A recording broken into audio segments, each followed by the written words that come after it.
Hi there, I'm OrangeJuiceJaz, and before I get into this video, I'd just like to remind you all that it would be lovely, real appreciated if you could hit the like button and the subscribe button, as I would like more people to watch these videos, please. If you like the video, great, that's just wonderful. If you're indifferent to the video, still hit that like button and the subscribe button, why not? And if you hate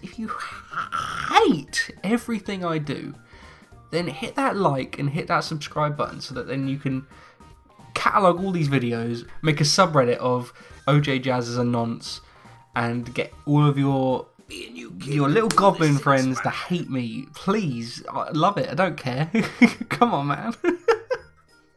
Today I'm making a smaller how to improve video, as the ideas I have for Mario Party as a series aren't revolutionary or will completely change the mechanics from the ground up. These are more like small additions that I had as ideas that, maybe could be used in future, but there were some changes here and there with weird co-op mechanics, but the basics of a board, coins for stars, mini games and family fun is not going to change. The allies, team mode and unique dice additions to Super are really great, and I would like to carry them over. To start, I think the biggest thing to improve for the next game in the series would be to tailor the multiplayer experience to exactly how the player wants. The choice to play offline with friends, online with friends, online with strangers, and perhaps even online with strangers and a few of your friends in co-op. Just so that you can play with anyone you want in any map. You can make rooms and make the settings for your board obvious, and people can join if they want to.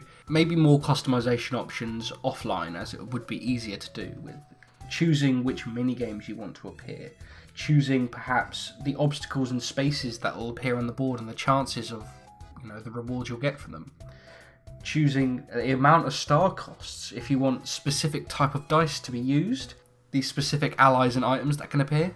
All of it should be customizable. Another option is, along with the newer boards and the newer mini games and everything, bring back a couple of classic boards with updated visuals, with the fan favourite mini games. Generally, sometimes you have players in a match that will be stockpiling coins but cannot manage to get to a star space because the random nature of it, they've positioned themselves wrong, they haven't got a high enough roll, and so you will never be able to spend those coins, and the most you'll ever get is the coin star at most. But perhaps an option you can have is an idea for a mechanic called green stars, where at any point in the map you can spend your coins and get green stars. It takes 3 green stars to get a proper star, and these green stars cost more than it would if you got to a star space and spent them. That means that at any point, if you've done very well in mini games, you've got loads of money, you can still do well in the actual overall match. Maybe there'll be green stars hidden around on the map for extra additional bonuses.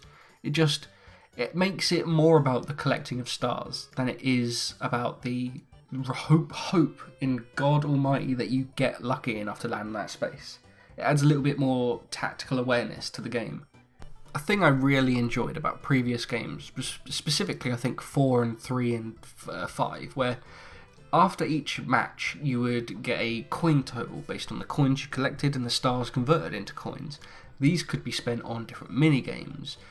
Even at some point it was like a dollhouse and little things like that.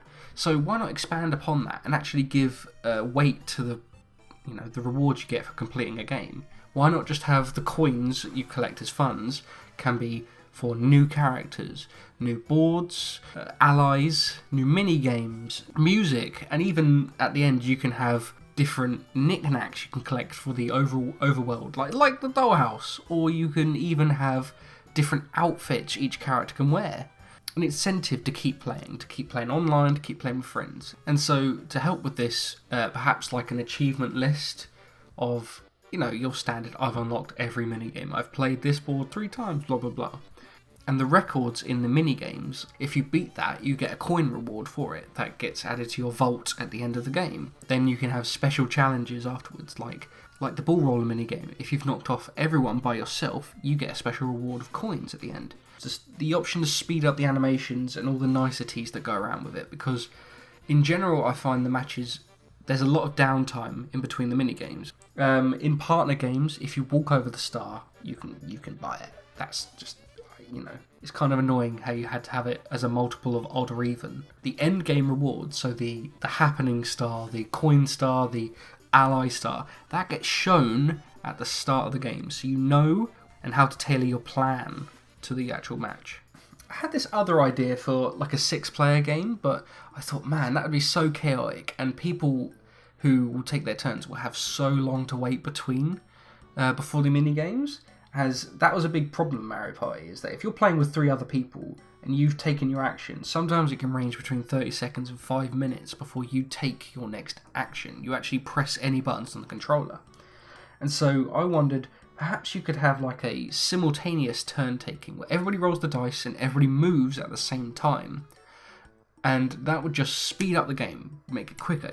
You do your turn, then you go straight into a mini game. Obviously, there's a lot of things that you'd have to, scenarios you'd work out for, like items. If you have an item that you could run over another player, you get coins. I think that would have to be turn-based. You'd have to do all of your items at the start before the turn to choose what you're going to do, and the people who've chosen certain items like that will have to take their turn first. I think that could add a little bit more tactical gameplay than just random elements and speed up the gameplay. I think there's so much I would need to plan out in terms of scenarios that could happen, but I think the actual gain in player engagement is so much more worth it than the headache of planning all the different scenarios. And finally, here's just a couple of silly map ideas that I had. I especially liked the map where you invested in hotels in that Cooper Beach, and the more investment you had, the more stars you had.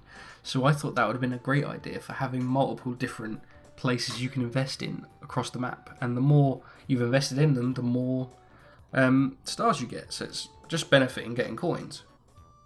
A map where there's lots of rich blue spaces to start with, and then towards the end of the map there's more red spaces, so you want lower rolls to start with, and then when you get to the red spaces you want the highest rolls you can get. A board all about gambling, where you can earn, say, 3 stars or 0 stars at the star space, depending on how lucky you are and how much you're willing to invest. A board that flips between day and night each turn. In the day, there's lots of blue spaces, lots of happiness, the star spaces are unlocked, there's so many rewards you can get and everything's great. At night, there's lots of red spaces, Bowser spaces, and more tricks that will happen to you. A board with no star space, in that every player starts with 2 stars and a certain amount of coins, and a lot of the spaces involve you stealing from other people, like the boo spaces. And a board with a bank at the starting space. It's a small map, so you can go around it very quickly, but you only get, at the end of the game, whatever you've banked. So if you've banked the coins or you've banked the stars, then that's it, you've kept them. But everything else you've kept out to try and gain more stars, gain more coins, that's at risk of being lost by the end of the game. Well, thanks for listening. I hope this was a fun little tidbit. I might make some more of these. I have some ideas for some other series. But who knows? I'm going to make a couple of videos on the Professor Layton series next. Definitely going to do an how to improve on that next, along with another video. But after that, who knows? There's a couple of series I'm not going to do, like Earthbound and Dark Souls, but hey, leave a comment or send me a message, and who knows? I may look into it. Thank you. I love you. Love you. Bye.